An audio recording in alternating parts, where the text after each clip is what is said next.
নমস্কার বন্ধুরা, যা আশা করা যাচ্ছিল গতকাল সন্ধ্যা থেকেই শোনা যাচ্ছিল যে গরমের ছুটি এগিয়ে আসবে পশ্চিমবঙ্গের বিভিন্ন স্কুলগুলোতে, মধ্যশিক্ষা পর্ষদ, মাদ্রাসা বা প্রাইমারি স্কুলগুলোতে। সেটাই হলো। আমি এটা West Bengal board of secondary এডুকেশনের একটি নির্দেশিকা সামনে রেখেছি। মাদ্রাসাতেও প্রায় একই ধরনের নির্দেশিকা বেরিয়েছে, কারণ এটা স্কুল এডুকেশন ডিপার্টমেন্টেরই নির্দেশিকা। সেই নির্দেশিকাতে পর্ষদ যেটা বলেছে যে আগামী সোমবার অর্থাৎ 22 এপ্রিল 2024 থেকে গরমের ছুটি এগিয়ে আসছে।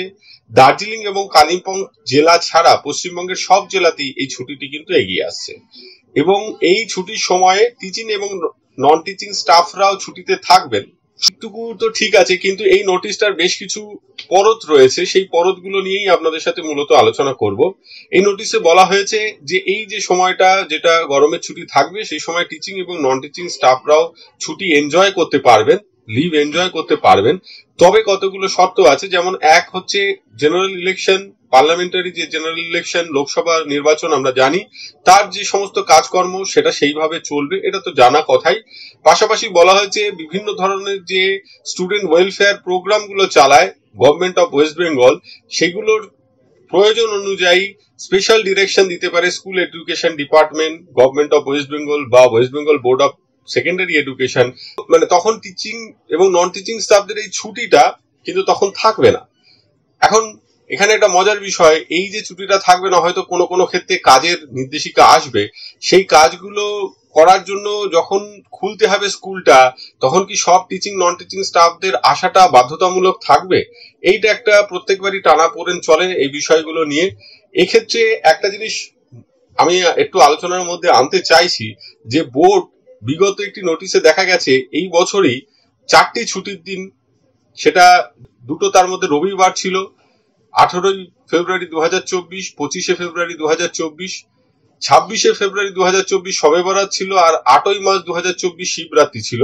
এই 4টে দিন কাজ করার জন্য বোর্ডে মাধ্যমিক পরীক্ষার খাতা দেখার জন্য West Bengal board of secondary education কিন্তু কম্পেনসেটরি লিভ মঞ্জুর করেছে এই বছরই। অর্থাৎ একদিন ছুটির মধ্যে কাজ করার জন্য একদিনের ছুটি বোর্ড এবছরই মঞ্জুর করেছে। যদি এই সময়টা ছুটি থাকে এবং যদি দেখা যায় কোনো কোনো স্টাফকে এনে কাজ করাতে হচ্ছে, যে যে স্টাফরা উপস্থিত থাকবেন তাদের জন্য যেন সেই ধরনের কম্পেনসেটরি লিভের ব্যবস্থা হয়। ছুটির মধ্যে বা শিডিউল যে ছুটি তার মধ্যে যদি যে কোনো ধরনের কাজ, ডেপুটেশনে যদি ইলেকশন কমিশন বা কোথাও কাজে যেতে হয়, সে ব্যাপারটা বোর্ড কিন্তু ভেবে দেখতে পারে। অন্তত বোর্ডের নিয়ন্ত্রণাধীন যে সমস্ত কাজ, যে কাজগুলোতে বোর্ড স্কুলকে বলবে স্কুল খুলতে, যদি সবার জন্য স্কুল না খোলে, তাহলে যারা যারা কাজ করবেন তাদের জন্য কম্পেনসেটরি লিভের কথা কিন্তু বোর্ড ভেবে দেখতে পারে। এতে কাজের ক্ষেত্রে অনেক সহজ হবে বিষয়টা বিদ্যালয় প্রধানদের, যে স্টাফরা কাজ করবেন তাদের ডাকতে।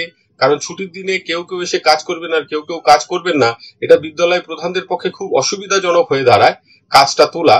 সেক্ষেত্রে কিন্তু বোর্ড এই কম্পেনসেটরি লিভের অস্ত্রটা বার করলে অনেকটাই এই জায়গাগুলো সমাধান হবে বলে মনে হয়। পাশাপাশি শেষে যেটা বলা হয়েছে, যেটা গতবারও বলা হয়েছিল, যে যে ঘাটতিটা হয়ে যাচ্ছে পড়াশোনার পঠন পাঠনের, সেটা স্টুডেন্টদের স্বার্থ দেখে যখন পরিস্থিতি স্বাভাবিক হবে স্কুল খুললে এক্সট্রা ক্লাস নিয়ে এই যে ক্ষতিগুলো, সেটা সেই ঘাটতিগুলো মেটাতে হবে বা মেটাবেন স্কুল কর্তৃপক্ষরা। যদিও এটা ইন্ডিভিজুয়াল স্কুলগুলোর ওপরই ছেড়ে দেয় পর্ষদ, এই বিষয়ে পর্ষদের কোনো গাইডলাইন থাকে না কিভাবে এই ঘাটতি মিটবে, ফলে এইটা বিভিন্ন জায়গায় বিভিন্ন রকম হয়ে যায়। এই বিষয়টিও ভেবে দেখা উচিত। সার্বিকভাবে এই বিষয়গুলো আমি আপনাদের সামনে তুলে ধরলাম। আজকে এই পর্যন্ত। সকলে ভালো থাকবেন, সুস্থ থাকবেন। ধন্যবাদ।